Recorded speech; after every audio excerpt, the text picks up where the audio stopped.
John is on the Isle of Patmos. He's been exiled there because, well, frankly, they tried to kill him and he just won't die.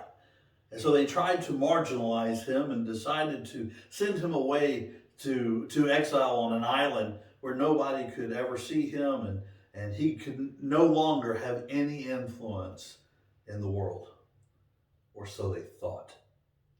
While there, he writes an account, an account of his experience with Jesus, of what he's come to know and love and learn over these past many decades.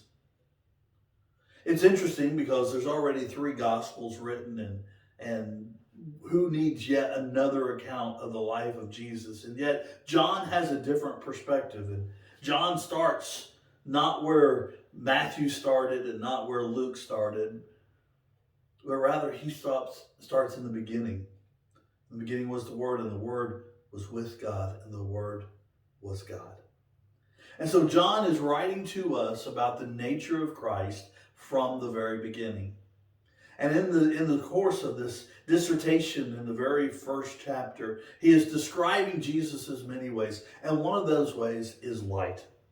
We're reading today about that he was not the light, talking about John the Baptist, but he came to testify about the light. The light is Jesus.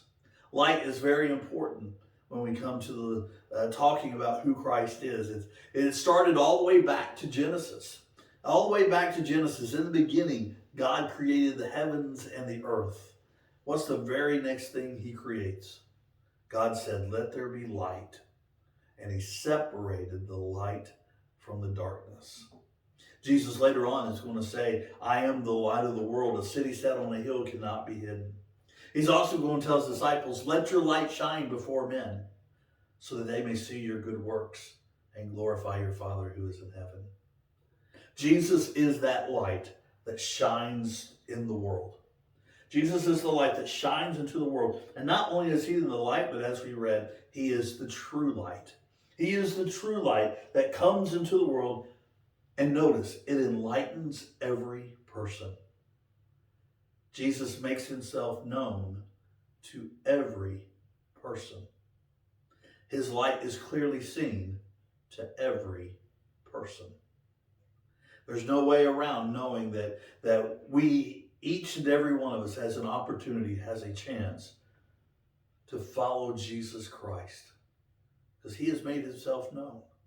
He is the light of the world. The problem is it says here, he was in the world.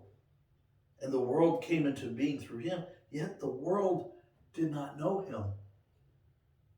Now, isn't it interesting that he who created the world became flesh and walked in this world? And everything that he created he is now experiencing it just like we do. He's able to touch and smell and see and taste and feel all those things.